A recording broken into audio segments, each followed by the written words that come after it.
নমস্কার, আরকে নিউজ ভাড়াতে আপনাকে স্বাগত। আজ থেকে মহিলাদের জন্য বাস ভাড়া একেবারে শূন্য। এই সিদ্ধান্ত কি লক্ষ লক্ষ পরিবারের সাশ্রয় বাড়াবে? চলুন জেনে নেওয়া যাক। পশ্চিমবঙ্গে নতুন সরকারের প্রতিশ্রুতি অনুযায়ী মহিলাদের জন্য সরকারি বাসে বিনামূল্যে যাত্রার সুবিধা চালু করা হয়েছে। এই ঘোষণাকে ঘিরে শুরু হয়েছে ব্যাপক আলোচনা। আমরা পৌঁছে গিয়েছি রাস্তায়, জেনে নেওয়া যাক এই প্রকল্প নিয়ে মহিলারা এবং সাধারণ যাত্রীরা কি ভাবছেন। এটা খুবই ভালো জিনিস একটা, মানে মহিলাদের জন্য এটা করা হয়েছে খুবই ভালো, কারণ সবসময় তো পসিবল হয় না, কারণ প্রত্যেকটা হাউস ওয়াইফের নিজেদের ইনকামও নেই। আর এটা খুবই ভালো। बहुत अच्छा लग रहा है। लेडीज लोग को बहुत सारा आसानी होगा काम पे जाने के लिए, स्कूल कॉलेजेस के लिए। एक अच्छा ये है स्टेप लिया गया है गवर्नमेंट की तरफ से हमारे लिए। টিকিট কেটেছি, আমরা ফ্রি পেয়েছি। মুখ্যমন্ত্রীকে অনেক ধন্যবাদ জানাই যে আমাদের মহিলাদের জন্য এত সুন্দর একটি প্রকল্প করেছে। অনেকটাই খুশি, মানে ভাবতে পারিনি যে আজকেই পেয়ে যাবো যে সুযোগটা সকাল সকাল। আমি মালদা থেকে বুনিয়াদপুর যাচ্ছি, অনেকটাই সুবিধা, মানে আমাদের মাঝে মাঝে যেতে হয়, বেশ ভালোই হয়। আমি আমার ছেলের কাছে এসেছিলাম, আবার যাচ্ছি, আবার আসবো। ভালো সুযোগ সুবিধা হবে। কোথায় যাবেন আপনি? আমি পড়াশোনা নেবো। এই যে পয়সা লাগছে না বাসে যেতে, এটা ভালো, ভালো মেয়েদের পক্ষে ভালো। সবসময় তো পয়সা পাবেন, পয়সা থাকে না। হ্যাঁ, তিনি আরো বলেন, সংসারের খরচ এবং সন্তানের পড়াশোনার কাজে এই সাশ্রয়ের টাকা ব্যবহার করতে পারবেন। এতে পরিবারের উপর চাপ কমবে। প্রতি মাসে শুধু বাসের ভাড়াতেই অনেক টাকা খরচ হতো, এখন সেই টাকা বই, খাতা এবং পড়াশোনার জন্য ব্যবহার করতে পারবো। প্রতিদিন অফিসে যেতে 60 থেকে 70 টাকা বাস ভাড়া খরচ হতো, এখন সেই টাকাটা বেঁচে যাবে। ওই জন্য আধার কার্ড সঙ্গে রাখতে। ইসলামপুর প্রতিদিন যান নাকি? না, প্রতিদিন যাই না, উইকলি যাই আর কি।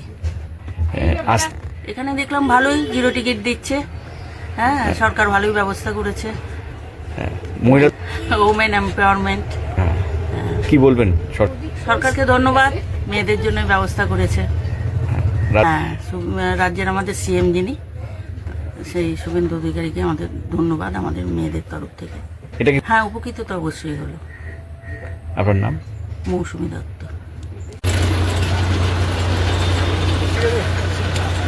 মহিলাদের জন্য এই উদ্যোগ অবশ্যই ভালো, তবে তার মতে অনেক মহিলার দাবি এই প্রকল্পের ফলে প্রতি মাসে কয়েকশো টাকা সাশ্রয় হবে, যা সরাসরি পরিবারের বাজেটে ইতিবাচক প্রভাব ফেলবে।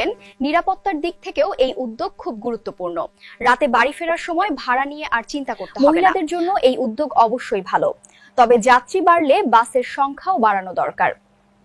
सुविधा तो होगा ही, क्योंकि हर रोज 50-60 किलोमीटर जाना पड़ता है। एक व्हीकल से तो नहीं होता, सिर्फ इस बस से चला जाएगा ऐसा नहीं होता, और भी ब्रेक करके करके आना जाना में आप पकड़िए कि 8,500-9,000 निकलता ही है। वो एक आदमी का वो उस महीने से फैमिली का सब खर्चा हो जाता है, वो लोग हम ट्रांसपोर्ट में देते हैं।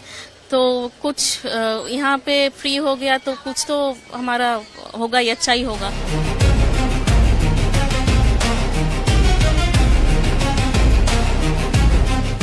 পশ্চিমবঙ্গ সরকারের সকল মহিলাদের জন্য বিনামূল্যে যে টিকিটের ব্যবস্থা করা হয়েছে, তার জন্য যা যা লাগবে, আধার কার্ড, ভোটের পরিচয়পত্র, ড্রাইভিং লাইসেন্স, প্যান কার্ড, এই সমস্ত জিনিস নিয়ে আপনারা কাউন্টারে চলে যাবেন, আপনাদের সম্পূর্ণ বিনামূল্যে ব্যবস্থা করা হয়েছে।